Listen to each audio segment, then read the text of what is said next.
Bismillahirrahmanirrahim. Alhamdulillahirabbil alamin. Wassalatu wassalamu ala asyrafil anbiya wal mursalin Sayyidina Maulana Muhammad wa alihi wa sahbihi ajma'in. Nasihat ke-24 dari Al-Imam Al-Ghazali rahimahullah, nafa'ana bi'ulumih. Kerjakan 4 perkara. Adapun 4 perkara yang perlu engkau kerjakan itu ialah: perkara pertama, bahwa hendaklah engkau mengukur pergaulanmu dengan Tuhanmu. Sekira-kira jikalau hambamu, budakmu bergaul kepadamu seperti pergaulanmu dengan Tuhanmu, maka engkau merasa puas hati dengan kelakuan hambamu itu dan engkau tidak merasa marah. Artinya mengukur perhubungan dengan Allah sebagaimana hubungan kita dengan pembantu atau hamba kita. Apabila kita punya budak, punya khadam, yang mana khadam ini 100% kita tanggung. Kita tanggung keperluannya, kebutuhannya, segala-galanya. Apabila si khadam itu dengan kita patuh, menjunjung apa yang kita perintah, menjauhi apa yang kita larang, tentu kita senang dengan khadam itu. Nah, itulah ukurannya kita dengan Allah Subhanahu wa ta'ala. Apabila kita mau menjunjung apa yang diperintah oleh Allah, menjauhi yang dilarang oleh Allah, maka Allah pun akan suka dengan kita. Allah pun akan ridha dengan kita dan tidak akan marah kepada kita. Jadi apa yang engkau tidak suka bagi dirimu daripada perbuatan hambamu yang majazi, maka janganlah engkau melakukannya terhadap Tuhanmu, karena Tuhanmu adalah Tuhanmu yang sebenarnya. Nah, kita kada suka kalau budak ini menentang apa yang kita suruh, apa yang kita larang. Nah, berarti Tuhan pun demikian dengan kita. Tuhan pun demikian dengan kita. Padahal Tuhan kepada kita adalah memberikan segala-galanya, menghidupkan kita, memberikan seluruh nikmat. Sedangkan kita kepada hamba kita hanya sekedar mencukupi kebutuhan-kebutuhan dasar mereka. Jadi kalau kita marah karena hamba kita ini kada taat dengan kita, semestinya Allah pun demikian, lebih marah kepada kita karena kita kada taat kepadanya. Nah, itu ukuran hubungan kita dengan Allah bisa diukur dengan hubungan hamba khadam kita kepada kita. Perkara yang kedua, segala perkara yang hendak engkau buat bagi orang lain, hendaklah engkau mengukurnya bagi dirimu dahulu. Jadi apa yang engkau suka orang lain lakukan terhadap dirimu, maka buatlah perkara yang seperti itu terhadap orang lain. Artinya kita suka kalau orang lain itu menolong kita. Kita benci kalau orang lain itu menyakiti kita. Nah, kita pun dengan orang lain mestinya demikian. Mestinya demikian. Nah, karena manusia itu adalah ummatan wahidah. Manusia itu sama satu dengan yang lainnya. Nah, kalau kita suka ditolong, kita kada suka disakiti, demikian pula kita dengan orang lain. Supaya orang suka ditolong, supaya orang kada benci, jangan disakiti.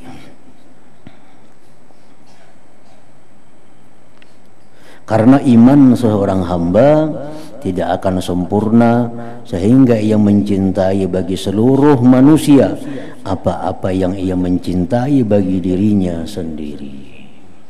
Kita suka kita masuk surga, kita pun hendaknya suka juga orang lain masuk surga. Kita senang bila kita sukses, kita pun mestinya senang juga orang lain sukses. Nah, kita senang untung banyak, mestinya kita senang juga orang lain untung banyak.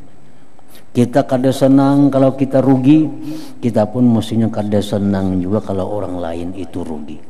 Nah, jadi sebelum berbuat kepada orang lain, pikirkanlah perbuatan orang lain kepada kita terlebih dahulu. Dan termasuk kesempurnaan iman seseorang bahwa dia mencintai bagi manusia apa-apa yang dia cintai untuk dirinya.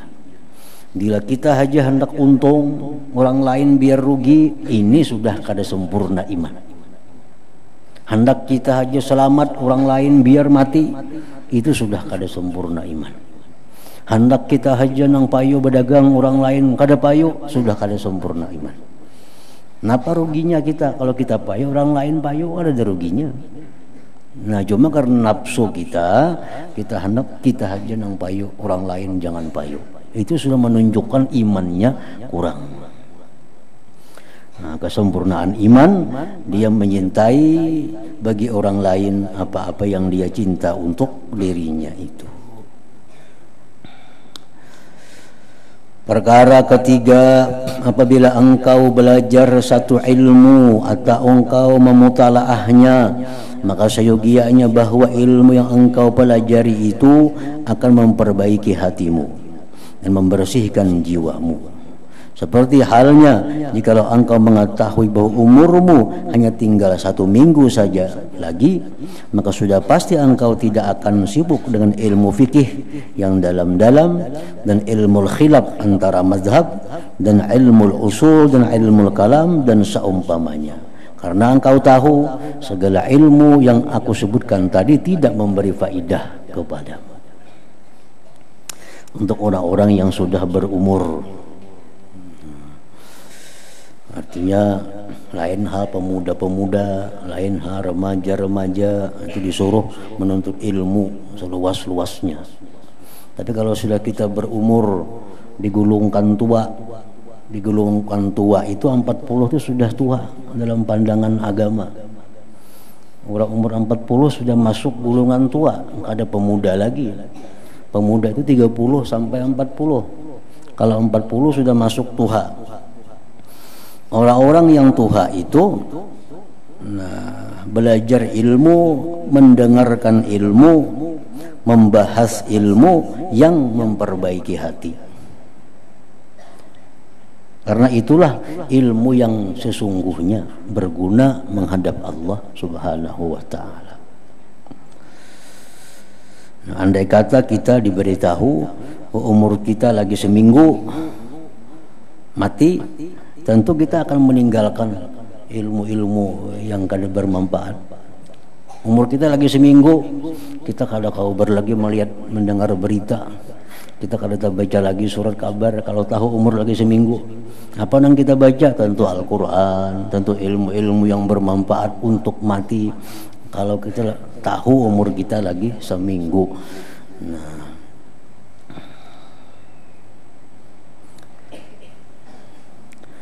dalam keadaan ini sudah tentu engkau hanya akan sibuk dengan muraqabah hatimu, mengintai hatimu.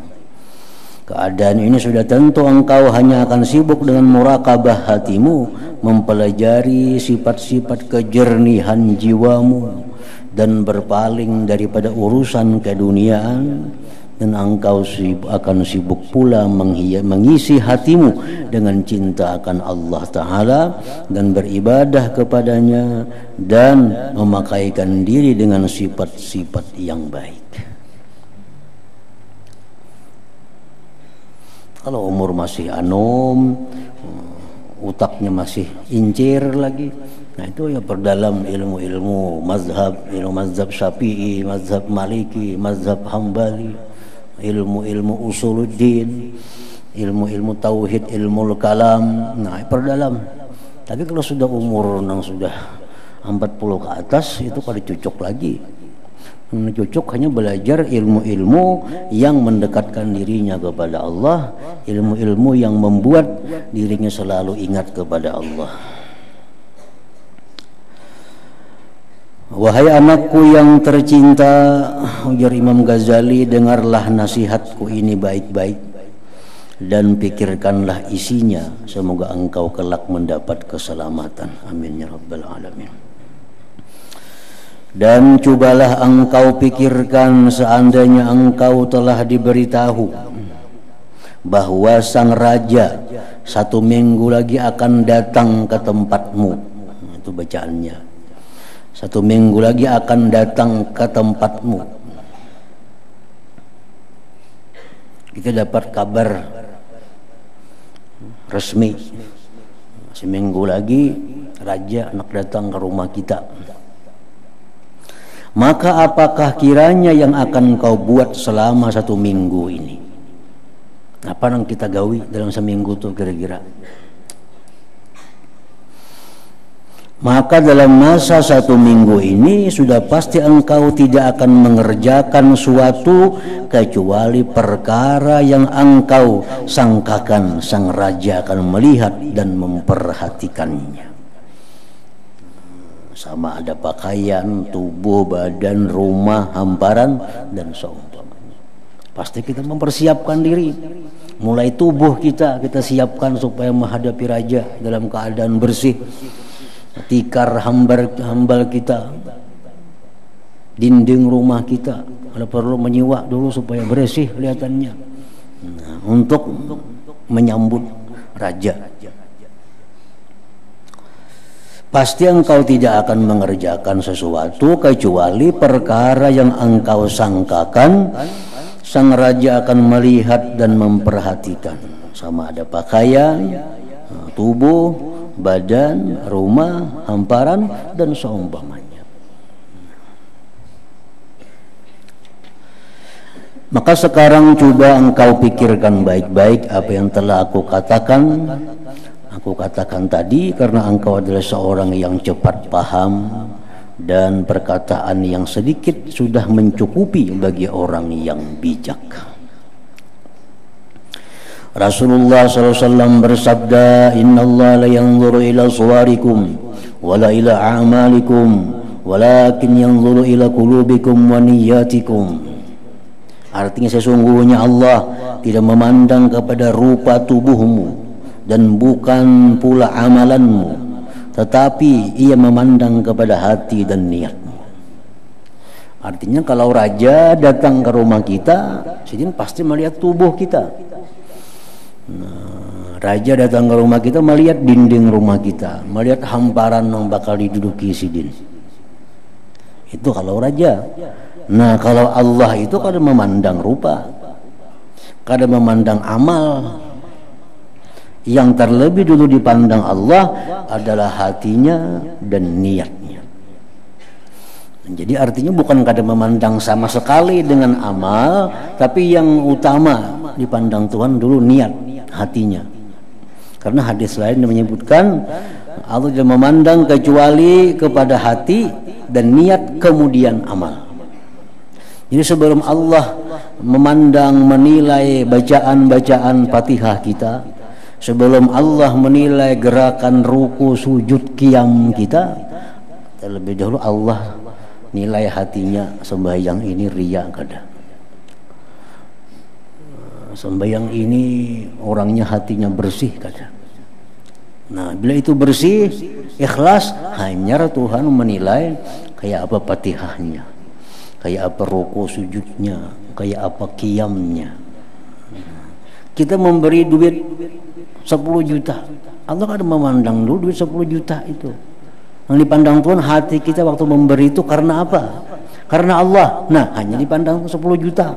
Duitnya halal kah, haram kah, subhat kah? Nah, kalau ini haram, kalau niatnya sudah riya, niatnya sudah minta pujian, Allah kada mau ukur lagi duitnya halal ke haram ke apa, kada ada urusan. Ditolak oleh Allah Subhanahu wa taala. Karena sudah hatinya sudah, niatnya sudah rusak. Nah, jadi yang utama dipandang Allah itu adalah qulubikum, hati kalian, wa niyatikum, dan niat kalian.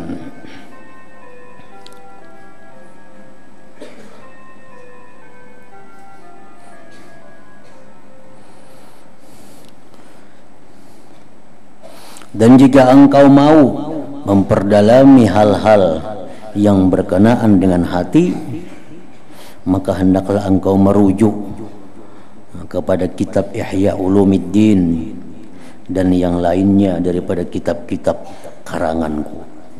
Dalam Ihya Ulumuddin lebih lengkap segala macam sifat-sifat yang terpuji, bagaimana cara memakainya. Disebutkan di sana sifat-sifat kita yang tercela, bagaimana cara membersihkannya. Nah, di situ ada. Ilmu ini, ilmu kebersihan hati adalah termasuk ilmu yang fardu ain. Kita belajar ikhlas itu fardu ain. Belajar ikhlas itu fardu ain. Jadi wajib tiap-tiap orang muslim belajar ikhlas itu kayak apa. Itu fardu ain. Belajar kayak apa caranya membuang riya di dalam hati. Itu fardu ain mempelajari itu. Belajar ilmu supaya sabar. Macam apa? Nah, fardu ain. Belajar ilmu syukur, fardu ain. Artinya fardu ain itu, misal di rumah itu ada berlima, kelima-limanya wajib tahu. Lain hal ilmu zakat misalnya, itu dalam sarumah saya ginang tahu cukup. Nah, ilmu apalagi misalnya ilmu-ilmu yang fardu kifayah, cukup sekampung satu orang cukup. Tapi kalau ilmu fardu ain, nah itu tiap-tiap orang. Tiap-tiap orang.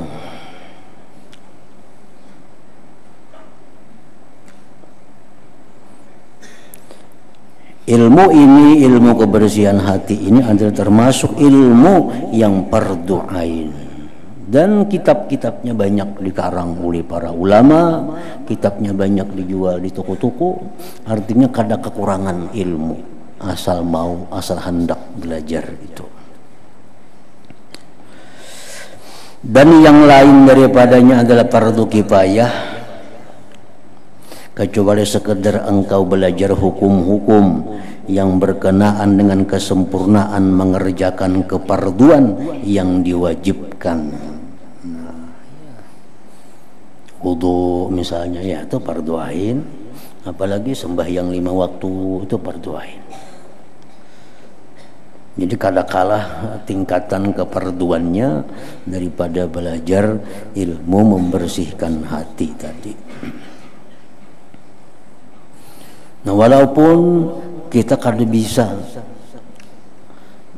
mengamalkan sabar misalnya, tapi sudah belajar kita sabar itu jaminin sudah belajar. Tapi kita kadang kala mengamalkan. Nah, sekurang-kurangnya ilmu itu memberi faedah kepada kita bahwa menunjukkan kita adalah orang yang belum baik. Belum baik. Nah, di sini ada ilmu mengajarkan tentang ikhlas. Kita belajar ilmu ikhlas ini. Tapi kita belum bisa mempraktikkannya. Ya, minimal kita tahu bahwa kita orang yang belum baik karena belum bisa ikhlas. Nah, kalau kita kada belajar sama sekali, itu akibatnya selalu merasa baik, merasa sudah bujur apa yang kita kerjakan. Jadi itu faedahnya ilmu. Bila kita sudah tahu ilmu ini, ilmu yang harus, ilmu yang wajib, paling kadang kita kawan menyadari bahwa kita ini masih jauh daripada orang yang takwa kepada Allah. Banyak lagi melanggar hukum-hukum Allah nih.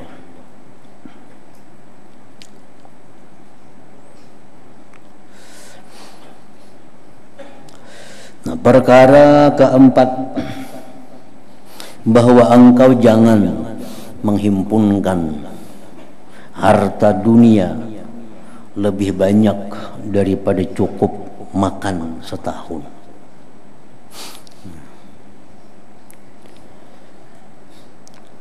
Jadi berisi tabungan atau berisi duit atau berisi beras itu jangan lebih daripada setahun. Jangan lebih daripada setahun.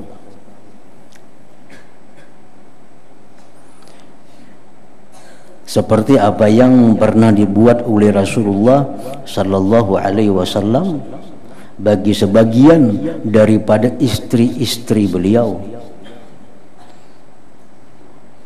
Dan beliau bersabda, Allahumma ja'al quta ali Muhammadin kafafa. Artinya, ya Allah, jadikanlah makanan keluarga Muhammad ini hanya secukupnya saja. Dan Nabi SAW tidak mempersiapkan makanan cukup setahun ini bagi kesemua istrinya, tetapi hanya bagi mereka yang lemah imannya saja. Adapun istri beliau yang kuat iman, maka Nabi SAW hanya mempersiapkan baginya makanan untuk sehari setengah saja.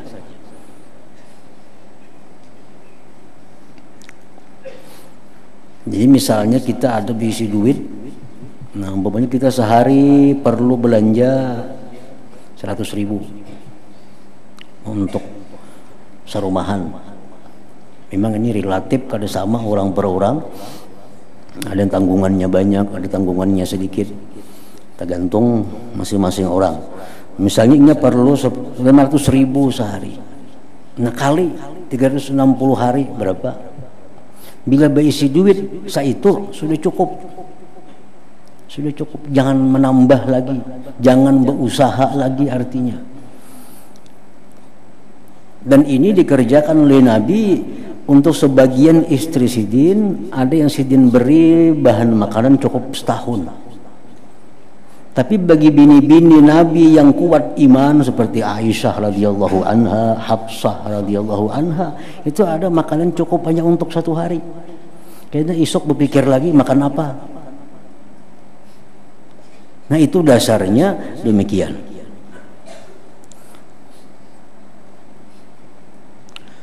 Nah, oleh sebagian ulama ada perincian-perincian dalam hal ini supaya kita jangan keluar dalam golongan orang-orang zahidin, jangan keluar dalam golongan orang-orang zahid, jangan termasuk orang-orang yang muhibbin lid dunia, yang mencintai dunia. Jadi duit yang kita berisi itu hanya cukup untuk kita setahun. Artinya kalau ada tambahan lagi rezeki hari-hari ini, itu cukup setahun dah kita lanjakan karena habis. Nah, jadi dibolehkan kita berisi duit, menabung duit lebih daripada itu. Artinya kada keluar dari orang-orang zahidin. Kada keluar dari orang-orang zahid, orang-orang yang zuhud. Atau kita masih berusaha mencari rezeki, padahal rezeki yang ada ini kalau dimakan setahun lebihan banget sudah cukup. Nah, kayak apa caranya supaya kita jangan keluar dari orang-orang yang zuhud itu diniatkan atau diberikan. Nah, jadi misalnya kita setahun perlu duit nih, setahun ini misalnya 200 juta, bayar listrik, bayar leading, bayar ini, setahun 200 juta. Nah sekarang kita ada duit 500 juta, 500 juta berarti lebihan daripada setahun untuk biaya hidup kita. Kalau ini duit 500 juta ini kita diamkan, kita ganakan, kita sudah keluar dari golongan orang zahid, keluar daripada orang-orang yang terkemuka. Nah supaya kita ini tetap duit ada 500 juta dan kada keluar dari golongan orang yang zuhud itu ada dua hal. Pertama, sisa duit itu diberiakan. Karena aku cukup setahun 200 juta, 300 ini diberiakan. Terserah kemana memberiakan, lawan anak boleh, lawan bini boleh, lawan kula boleh, siapa pun boleh, asal jangan lagi milik seorang. Misalnya anak bisa 3, udah bunjuk, nah 100 juta, 100 juta, 100 juta. Jangan bebulikan ini minjam anak pun jangan lagi itu diberiakan bujur. Tasarahnya dipakainya apa, kalau lagi tasarahnya. Jangan diurusi lagi nih. Jangan diurusi. Ini duit nah 100 orang tinggal 200 juta. Ini cukup setahun untuk biaya hidup kita. Nah, ini sudah masuk orang-orang zahidin.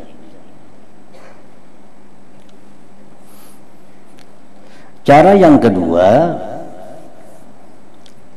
duit 500 juta itu sisa 300 juta lebihannya dari keperluan hidup, misalnya dari keperluan 200 juta. Nah, ini kada diberiakan duit 300 juta kada aku beriakan kepada anak, kada aku beriakan kepada bini, cuma ini duit 300 juta ku simpan dan ku gunakan untuk membantu orang-orang yang satu saat kena perlu bantuan. Nah, jadi simpan duit 300 juta. Oh, ada kena orang garing, kasihannya kada kau berobat, bari. Oh, ada orang nang ini kada kau sekolahnya na sekolah, ungkusi. Jadi duit yang 300 juta tadi. Nah, walaupun duit itu dalam setahun kada habis 300 juta itu, nah, tetap kita masuk dalam golongan orang-orang zahid, dalam orang-orang yang zahidin, orang-orang yang zuhud. Sama kita berusaha ya sama aja. Misal duit ada 200 juta, ini mestinya diam aja lagi, mengaji, nuntut ilmu, beramal, silaturahmi, kada perlu ke pasar lagi.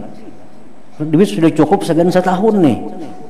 Ini duit di lemari cukup segan setahun, kena sehari juhud, setahun habis kena.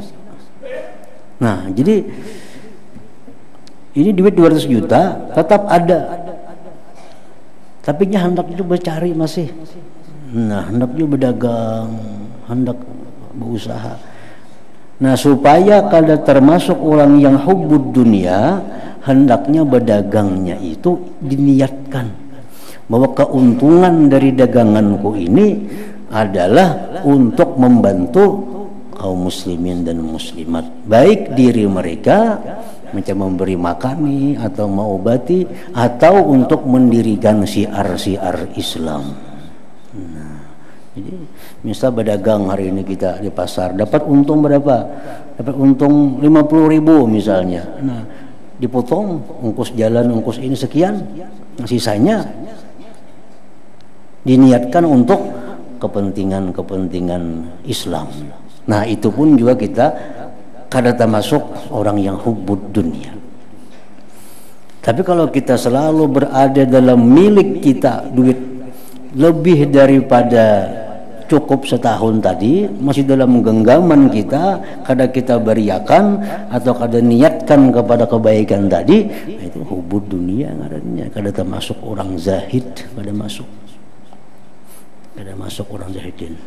Jadi ayo ikuti 1 miliar, 3 miliar, 4 M, ikuti jangan ada apa-apa, tapi niatakan ini kayaknya untuk orang-orang yang bahajat duit nih. Nah, Tuhan tahu aja lawan niat kita, bujur atau kada Tuhan tahu. Ada kayaknya orang datang minjam duit, Bang, adakah? Kenapa minjam duit? Nah, ini keperluannya mendesak. Nah, kalau niat kita mulai asal untuk itu, pinjami. Nah, jadi itu kada tagulung kita dalam orang-orang yang hubbud dunia tadi. Ayo simpan 10 miliar kada apa-apa. Nah, cuma niatkan tadi sisanya daripada keperluan hidup setahun itu untuk membantu kaum muslimin dan muslimat.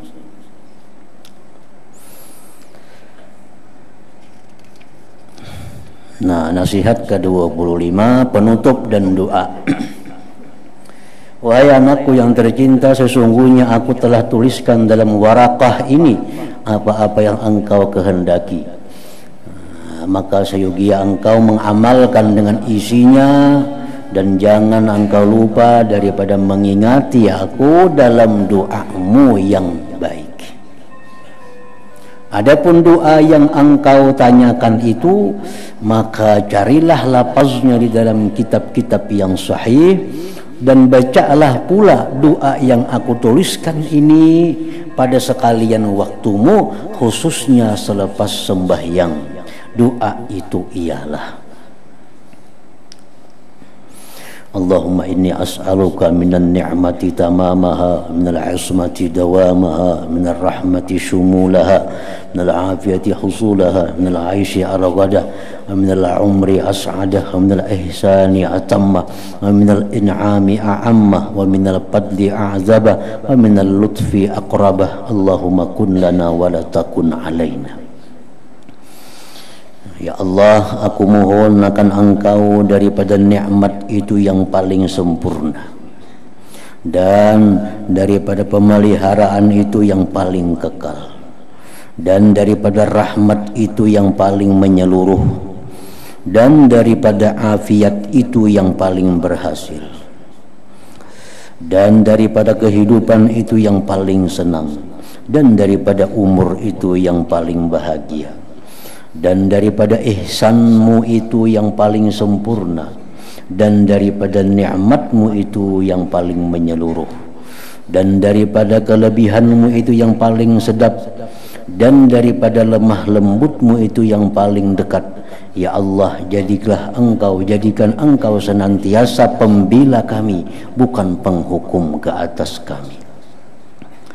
Allahumma khtim bis sa'adati ajalana, wa haqqiq biz ziyadati amalana, wakrin bil afiyati guduwana wa asalana, waj'al ila rahmatika masirana wa ma'alana, wasbub sijala afwika ala zunubina, wa munna alayna bi islahi uyubina, waj'al taqwa zadana, wa fi dinika ijtihadana, wa alayka tawakkulana wa atimadana. Ya Allah, habiskanlah ajal kami dengan kebahagiaan, dan berikanlah kepada kami yang lebih baik daripada apa yang kami harapkan, dan berikanlah pagi dan petang kami dengan keapiatan, dan jadikanlah kesudahan kami dan kemuncak cita-cita kami untuk mendapatkan rahmat-Mu, dan tuangkanlah hujan yang lebat daripada kemaafanmu ke atas dosa-dosa kami, dan senantiasalah Engkau memberi nikmat kepada kami dengan memperbaikan segala keaiban kami, dan jadikanlah takwa itu sebagai bekalan kami, dan jadikan pula kesungguhan kami di dalam memperjuangkan agamamu, dan jadikanlah tawakal dan pegangan kami hanya dengan Engkau. Allahumma tsabbit ala nahjil istiqamah, wa a'izna fid dunya min mujibatin nadamati yaumal qiyamah, wa khaffif anna thiqalal auzar, warzuqna 'aishatal abrar, waqfina wasrif anna syarral asrar, wa atiq riqabana wa riqaba abaina wa ummahatina wa ikhwanina wa akhawatina minan nar, bi rahmatiki ya aziz ya ghafar ya karim ya sattar ya alim ya jabbar. Ya Allah, ya Allah, ya Allah, bi rahmatiki ya arhamar rahimin, wa ya awwalal awwalin, wa ya akhiral akhirin, wa ya dzal quwwatil matin, wa ya rahimal masakin, wa ya arhamar rahimin. La ilaha illa anta subhanaka inni kuntu minaz zalimin. Sallallahu ala sayyidina Muhammadin wa alihi wa sahbihi ajma'in, walhamdulillahi rabbil alamin.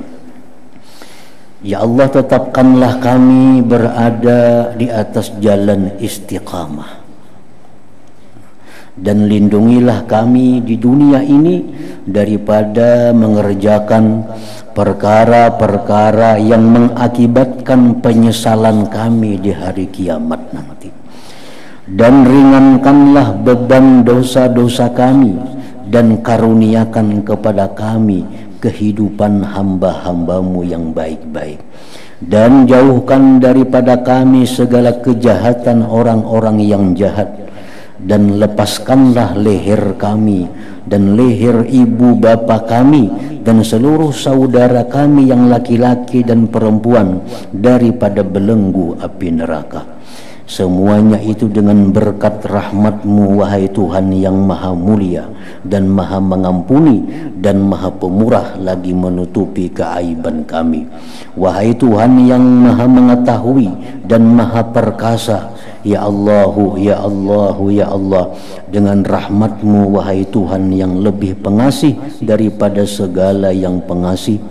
Wahai Tuhan yang dahulu daripada segala yang terdahulu, wahai Tuhan yang kemudian daripada segala yang kemudian, wahai Tuhan yang mempunyai kekuatan yang sangat kukuh, wahai Tuhan yang sangat mengasihi orang-orang miskin, dan Tuhan yang terlebih kasih sayang daripada segala orang yang kasih sayang. Tidak ada Tuhan yang layak disembah selain Engkau, Maha Suci Engkau. Sesungguhnya aku ini termasuk di kalangan orang-orang yang menzalimi dirinya sendiri. Wa sallallahu ala sayyidina Muhammad wa ala alihi wa sahbihi wa sallam, walhamdulillahi rabbil alamin. Jadi doa ini sangat terkenal di kalangan para ulama, dan di antara para ulama umumnya rata-rata mengamalkan doa yang dikarang oleh Imam Al-Ghazali ini. Nah, beliau tadi mewasiatkan kepada muridnya untuk membaca doa ini setiap kali selepas sembahyang 5 waktu. Nah, kalau kawa kita baca setiap kali 5 waktu. Nah, kalau kita kada kawa sekali sewaktu. Bisa ambil sembahyang apa, ada doa ini kita baca. Kalau almarhum pengasuh pemangkih dulu, beliau sembahyang subuh, pasti doa ini yang dibaca oleh Sidin. Nah, jadi setiap subuh doa ini yang dibaca.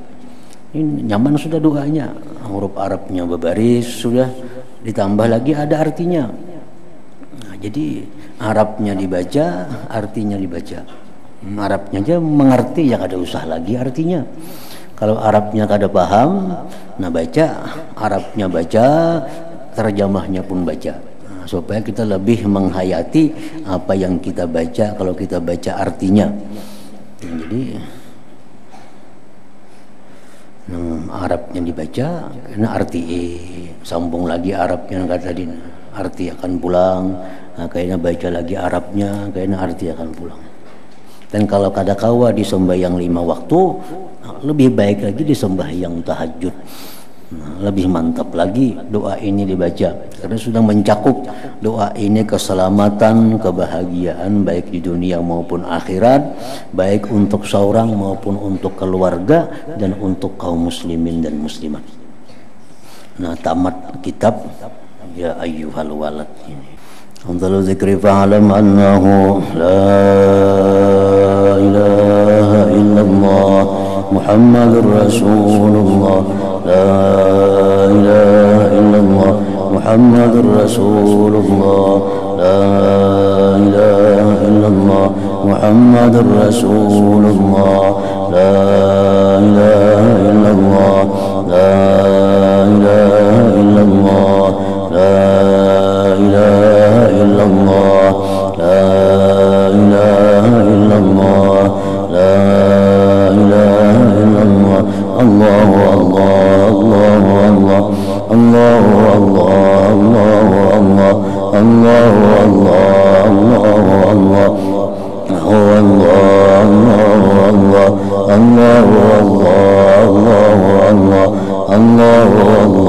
Allahu Allah, Allahu Allah, la ilaha illallah Muhammadur Rasulullah, la ilaha illallah Muhammadur Rasulullah, la ilaha illallah Muhammadur Rasulullah, la ilaha illallah. Al-Fatihah. Ar-Rahmanir Rahim. Iyyaka na'budu wa iyyaka nasta'in. Ihdinas siratal mustaqim. Shiratal ladzina an'amta 'alaihim فيا أيها الراجون منه شفاعة صلوا عليه وسلموا تسليما. اللهم صل وسلم وبارك عليه.